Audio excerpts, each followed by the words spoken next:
கட்சியிலேருந்து 6 மாதம் சஸ்பெண்ட் பண்ணப்பே அவர் அறிக்கை விட்டுருக்கார். நீங்கள் பார்த்துருப்பீங்க. அதில் வந்து 1000 கைகள் மறைத்து நின்றாலும் ஆதவன் மறைவதில்லை அப்படின்னா. அம்பேத்கர் நூல் வெளியீட்டு விழா அது அவர் தெரிஞ்சு தான் அவர் பண்ணியிருக்காருன்னு சொல்கிறாங்க. அது அந்த விழாவில் வச்சு திருமாவளவனையும் மற்ற எந்த கட்சியில் போனாலும் வந்து இங்கே கிடைக்கிற முக்கியத்துவம் கிடைக்குமா அப்படின்னு தெரியாது. ஆதவர்ஜுனா புதன்கிழமை வந்து விஜயை சந்தித்து பேசினப்போ இது தொடர்பான பேச்சுக்கள்லாம் வெளியே வந்துச்சு. அந்த பேச்சின் போது வந்து ஆதவர்ஜுனா வந்து ஐடிவிங்கை பொறுத்த வரைக்கும் தாவேக்காவோட ஐடிவி வந்து இன்னும் அந்தளவுக்கு பிரகாசமாக இல்லையோ அப்படின்னு தோணுது. அதனால தான் அவர் வந்து அதிமுக ஐடிவிங் சிறப்பாக செயல்பட்டு இப்போ சமீபத்தில் கூட வந்துட்டு யார் அந்த சார்ன்ற வார்த்தையெல்லாம் ரொம்ப கேட்டுவாக இருந்துச்சு. காளியம்மாள் அதுக்கு சம்மதம் தான். ஆனாலும் வந்து அவங்க வந்து உரிய பதவியை எதிர்பார்க்கிறதா கேள்விப்பட்டேன்.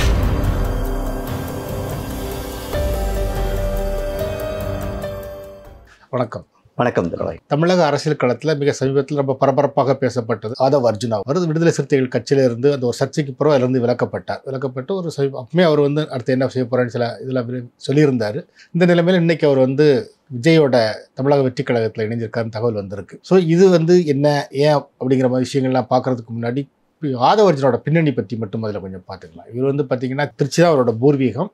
ரொம்ப ஒரு சாதாரண பேக்ரவுண்டில் இருந்தால் வாரார். வந்து ரொம்ப சின்ன வயசுலேயே வந்து அம்மா பெற்றோரை இழந்துடுறார். வந்து அம்மா சூசைடு அவர் கண்ணால் பார்த்ததை வந்து அவர் அந்த அம்பேத்கர் நூல் வெளியீட்டு விழாவிலேயே சொல்லியிருந்தார். வந்து அப்புறம் வந்து அவருக்கு கூடைப்பந்தில் இன்ட்ரெஸ்ட் இருக்குது. அது மெட்ராஸுக்கு வந்து இருக்கார். அப்புறம் லாட்டின் அதிபர் மார்ட்டினோட மகளை அவர் மேரேஜ் பண்ண பிறகு திமுகவுக்கு நெருக்கமாயிடுறார். திமுகவுக்கு நெருக்கமான பிறகு வந்து 2011 2021 வரைக்கும் அவர் திமுகவுக்கு தேர்தல் வியூக பணிகள் செய்கிறார். ஒரு கட்சியில் இணையாமல் அது ஒரு இதுவாக செஞ்சுக்கிட்டு இருக்கார். வந்து 2021 திமுக வெற்றிக்கு பிறகு வாய்ஸ் ஆஃப் காமன் சொல்லி ஒரு அமைப்பு ஒன்று ஆரம்பித்தார். வந்து அதுக்கு பிறகு ஒரு எப்போ ஒரு பெரிய வெளிச்சத்துக்கு வரார் அப்படின்னா அந்த விடுதலை சிறுத்தைகளோட அந்த மாநாடு தான். வந்து அந்த மாநாடு அவர் தான் ஒருங்கிணைக்கிறாரு. திமுகவுக்கு செஞ்ச மாதிரியே அவர் விடுதலை சிறுத்தைகளுக்கு அதுக்கு பிறகு தேர்தல் வியூக பணிகள் பண்ணிக்கிட்டு இருக்காரு. அந்த மாநாடு பெரிய சக்ஸஸ்ஸு. அதில் திருமாவளவனே அதை பற்றி பேசியிருந்தார். அந்த மாநாட்டில் அவர் கட்சியில் சேர்றார். கட்சியில் சேர்ந்து 2 மாதத்துலேயே அவர் கட்சியில் பெரிய பொறுப்புகள்லாம் கொடுக்குறாங்க. அப்பவுமே எல்லாருக்கும் ஒரு வியப்பாக இருந்தது, இவ்வளோ பெரிய பொறுப்புகள் கொடுக்குறாங்க, யார் பின்னணி என்ன அது அப்படிங்கிறது. அதுக்கு பிறகு இப்படி போயிட்டு இருக்கும்போது தான் அந்த அம்பேத்கர் நூல் வெளியீட்டுலாம் நடந்தது. வந்து அதுக்கு முன்னாடி ஒரு பரபரப்பாக ஒரு பேட்டி கொடுத்தார். வந்து நடிகர்கள் நடிக்க வந்து 4 ஆண்டுகள்லேயே வந்து முதல்வராகும்போது விடுதலை சிறுத்தைகள் கட்சி திருமாவளவனுக்கு அந்த இது இருக்கக்கூடாதா, அது தகுதி கிடையாதாங்கிற மாதிரி சிலர் விடுதலை சிறுத்தைகளை சிலரை சந்தோஷப்படுத்திச்சு, சிலருக்கு கொஞ்சம் இதாக இருந்துச்சு. ஏன்னா ஒரு கூட்டணி கட்சி அப்படிங்கிறதுனால ஒரு சலசலப்பு இருந்தது. அந்த சலசலப்பு அடங்கிறதுக்கு முன்னாடியே இந்த நூல் வெளியீட்டு விழாவில் வந்து விஜயும் விடுதலை சிறுத்தைகள் கட்சி திருமாவளவனும் இணைந்து பங்கேற்கிற மாதிரி ஒரு சூழல் இருந்தது. வந்து ஸோ அது ரொம்ப வெளிப்படையாக இருந்தது. அவர் விடுதலை சிறுத்தைகள் கட்சியை திமுக கூட்டணியிலேருந்து விலக்கி ஒரு கூட்டணியை ஏற்படுத்த ட்ரை பண்ணுறார் விஜயோட அப்படிங்கிறது இருந்தது. அதனால் திருமாவளவன் கூட அந்த சர்ச்சை காரணமாக அந்த மீட்டிங்கில் கலந்துக்கிடலை. அந்த மீட்டிங்கில் அவர் பேசுனதுமே ரொம்ப சர்ச்சையாச்சு. வந்து மன்னராட்சியை ஒழிப்பேன் அப்படிங்கிற மாதிரிலாம் அவர் பேசினார். வந்து அது ரொம்ப கான்ட்ரவர்சி ஆச்சு. ஸோ இவ்வளவு ரொம்ப நெருக்கடியாக ரொம்ப ஒரு திமுகவோட தலைமைக்கே நேரடியாக அவர் ஒரு சவால் விட்ட மாதிரி பேசினதுனால அப்புறம் அவர் கட்சியிலேருந்து நீக்க வேண்டிய நிலைமைக்கு விசிக்காமல் வந்தது. வந்து ஸோ இவரும் வந்து ஒரு அறிக்கை விட்டிருந்தார். வந்து நான் என்ன பண்ண போகிறேன் அப்படிங்கிற மாதிரி. இந்த நிலைமையில் இப்போ தமிழக வெற்றி கழகத்தில் போய் சேர்ந்துருக்கார். வந்து 2-3 நாளே வந்துக்கிட்டு இருந்தது அவர் தமிழக வெற்றி கழகத்தில் போய் சேர போகிறார் அப்படிங்கிற மாதிரி. இப்போ சேர்ந்துட்டார். எப்படி பார்க்குறீங்க வந்து இது? ஆதவர்ஜுனாவை பொறுத்த வரைக்கும் வந்து கடந்த 2024ஆம் ஆண்டுலேருந்தே திமுக மேலே ஒரு வெறுப்பு வந்துட்டு இருக்கு. அந்த வெறுப்புக்கு காரணம் வந்து எம்பி பதவி.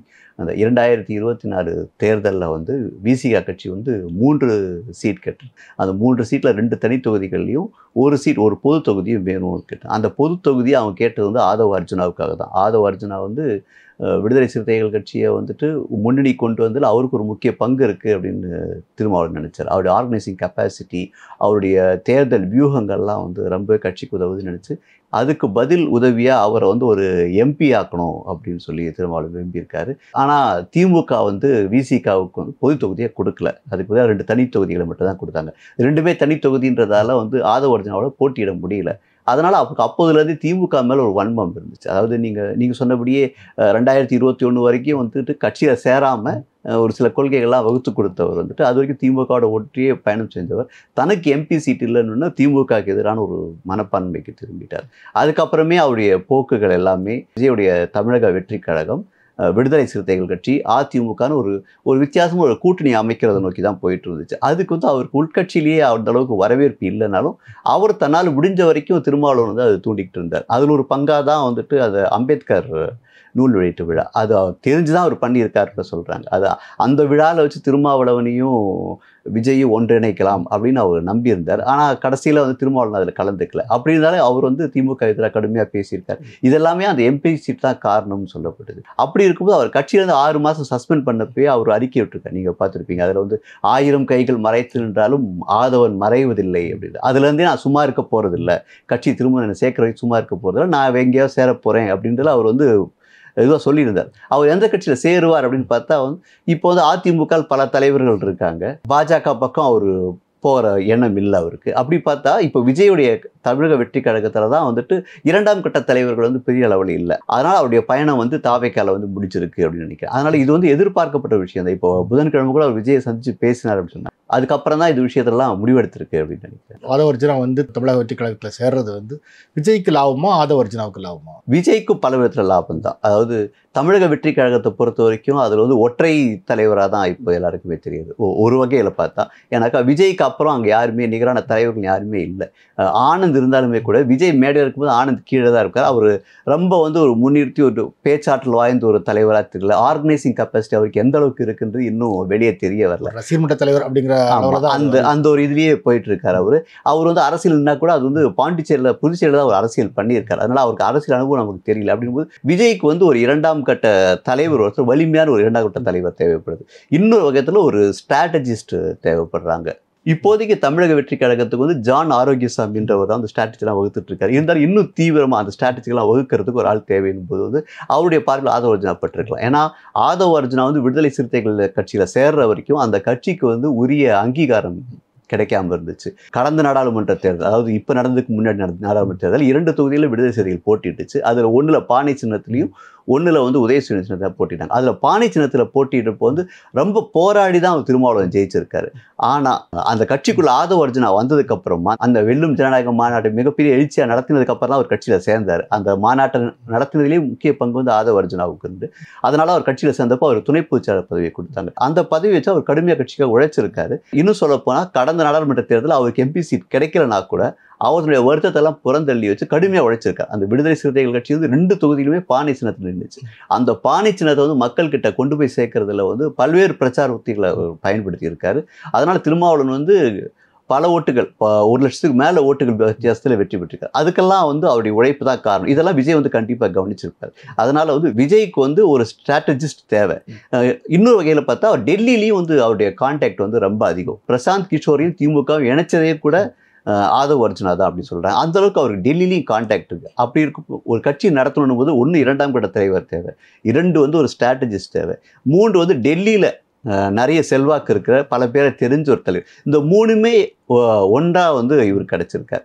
இதெல்லாம் வந்து விஜய்க்கான ஒரு லாபமாக பார்க்குறேன். அதே நேரத்தில் ஆதவ அர்ஜுனாவுக்கு லாபம் தான். ஏன்னா ஆதவ அர்ஜுனாவை பொறுத்த வரைக்கும் மற்ற எந்த கட்சியில் போனாலும் வந்து இங்கே கிடைக்கிற முக்கியத்துவம் கிடைக்குமா அப்படின்னு தெரியாது. ஏன்னா அதிமுக, பாஜக அப்படி எல்லா கட்சிகளையுமே பல தலைவர்கள் வந்து போட்டிக்காக இருக்காங்க. அவங்களெல்லாம் மீறி இவருக்கு ஒரு லைம் லைட் கிடைக்குமா அப்படின்னு தெரியாது.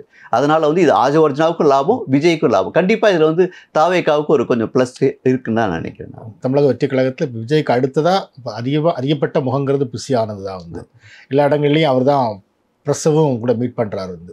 ஸோ இப்போ ஆதவ அர்ஜுனா மாதிரி உள்ள வரும்போது அவரோட முக்கியத்துவம் குறையுமா? கண்டிப்பாக குறைய வாய்ப்பில்லை. ஏன்னாக்கா இப்போ விஜய்க்கும் ரசிகர்களுடைய ஒரு நட்பு பாலம், அப்படி உறவு பாலம் அப்படின்னாக்கா அது வந்து புஷி ஆனந்த் தான். புஷி ஆனந்தை பொறுத்த வரைக்கும் வெளியே வந்து பெரிய அளவில் பேசாத தலைவராக இருந்தாலும், அதிகமாக விஜய் சொன்னதை மீறி எதையும் சொல்லாத ஒரு தலைவராக இருந்தாலும், அவருக்கு வந்து ரசிகர்களோட ஒரு நல்ல ஒரு நட்புறவு இருக்குது. சமீபத்தோட பரந்தூர் விஜய் போனப்போ நானும் போயிருந்தேன். அங்கே வந்து அவர் மைக் பிடிச்சி ஒவ்வொரு தொண்டர்களுடைய பேரையும் வந்து குறிப்பிட்டு சொல்கிறார். அந்த ஒரு பகுதி செயலாளர்லேருந்து எல்லாரையுமே அவருக்கு தெரிஞ்சிருக்கு. அவருக்கு அந்த அளவுக்கு ஒரு கட்டுக்கோப்பாக அவர் வச்சிருக்காரு. தனக்கும் ரசிகர்களுக்குமான லிங்காக வந்து விஜய் வந்து புஷி ஆனந்த் தான் நம்புறார். அதனால இப்போதைக்கு புஷி ஆனந்துடைய பதவிக்கு எந்த விதமான ஆபத்தும் இல்லை அப்படின்னு நான் நினைக்கிறேன். இடையில ஒரு ரொம்ப வைரல் ஆச்சு வந்து லீவ் கொடுக்கலன்னா வந்து வேலையை விட்டுட்டு வந்துடுங்க, என் தலைவனை பார்க்க போகிறேன் அப்படின்னு சொல்லி சொன்னார் வந்து. ஸோ அது மாதிரி அவர் வந்து ஒரு 2ஆம் கட்ட தலைவராக இருந்தால் கூட அவர் வந்து தன்னை பெருசாக முன்னிலைப்படுத்தாமல் தான் இருக்கார். ஆனால் ஆதவ அர்ஜுனா அப்படி கிடையாது. அவர் வந்து விசிகாவில் வந்து திருமாவளவனுக்கு ஒரு பெரிய நெருக்கடி கொடுத்து இருந்தவர் வந்து. ஸோ அதனால் அவர் அதே மாதிரி தமிழக வெற்றி கழகத்துலேயும் வந்து அப்படி இருப்பார்னு நினைக்கிறீங்களா? அவர் வந்து தன்னை முன்னிலைப்படுத்திக்கிறது அவர் எப்பவுமே ஒரு விருப்பம் உண்டு. அவர் முதல்ல திமுக அபிமானியாக இருந்தப்போ சரி, விடுதலை சிறுத்தைகள் அவர் அடிக்கடி கொள்கைகளை மாற்றிட்டே வந்திருக்கார். அதுக்கெல்லாம் காரணம் தன்னை முன்னிலைப்படுத்த, தனக்கு இம்பார்ட்டன்ஸ் இருக்கிற இடத்துல வரணும் அப்படின்றதுக்காகத்தான். திருமாவளவனுடைய கூட்டங்களில் கூட அவர் வந்து 2வது இடத்தை எப்படியாவது பிடிக்கணுன்றதில் வந்து கொஞ்சம் தீவிரம் இருப்பார். அதே ரீதியில் அவர் வந்து இந்த கட்சியிலையும் தமிழக வெற்றி கழகத்திலையும் தான் வந்து விஜய்க்கு சமம் அப்படின்ற மாதிரி பல இடத்துல காட்ட முயற்சிப்பார். இப்போதைய மேடைகள்லாம் பார்த்தீங்கன்னா பொதுவாகவே விஜய்க்கு மட்டும்தான் முக்கியத்துவம் இருக்கும், மற்றவங்க யாருக்கும் முக்கியத்துவம் இருக்காது. இதை கடந்து தனக்கும் முக்கியத்துவம் இருக்கா மாதிரி அவர் வந்து ஸ்டேஜ் செட் பண்ணுறக்கூடிய வாய்ப்புகள் இருக்கு. ஏன்னா இவர் சேர்ந்தார்னு போதே வாய்ஸ் ஆஃப் காமன்ஸ் வந்து பல நிகழ்ச்சிகளை ஒருங்கிணைக்கும். அப்படி அவர் ஒருங்கிணைக்கும் போது கண்டிப்பாக அதில் வந்து ஆதவ் அர்ஜுனாவுக்கும் ஒரு முக்கியமான ஒரு இது இருக்கும்னு நினைக்கிறேன். அப்படி தனக்கு வந்து அந்த பவர் கிடைக்கும் போது அவர் கண்டிப்பாக வந்து 2ஆம் கட்ட தலைவராக தன்னை வளர்த்துக்க முயற்சி செய்வார். அப்படி முயற்சி செய்யும் போது அது வந்து தமிழக வெற்றி கழகத்தின் பழைய தொண்டர்களுக்கு, அதாவது ரசிகர்களாக தொண்டர்களாக வந்தவங்களுக்கு எந்த அளவுக்கு அது எடுப்படும் அப்படின்றத பொறுத்து தான் பார்ப்போம். ஆதவ் அர்ஜுனா மாதிரியே இன்னைக்கு வந்து சிடி நிர்மல்குமாரும் இன்னைக்கு தமிழக வெற்றி கழகத்தில் சேர்ந்திருக்காரு. அதை எப்படி பார்க்குறீங்க? விஜயை பொறுத்த வரைக்கும் தெளிவாக இருக்கார். அவர் வந்து வயசான தலைவர்களை தேடி போகிற மாதிரி தெரியல, கொஞ்சம் இளமையான துடிப்பான தமக்கு தேவையான தலைவர்கள் எப்படியாவது கட்சியில் இழுக்கணும்னு பார்க்குறாரோன்னு தோணுது. ஏன்னா ஒரு பக்கம் 2ஆம் கட்ட தலைவர் வியூகம் கெட்டிக்காரான ஆதவ் அர்ஜுனா சேர்த்திருக்காரு. இன்னொரு பக்கம் கட்சி இன்னொரு இடத்துல பலவீனமாக இருக்குது. அது என்னன்னா ஐடி விஷயத்தில். ஐடி விங்கை பொறுத்த வரைக்கும் தாவேக்காவோட ஐடி விங் வந்து இன்னும் அந்த அளவுக்கு பிரகாசமாக இல்லையோ அப்படின்னு தோணுது.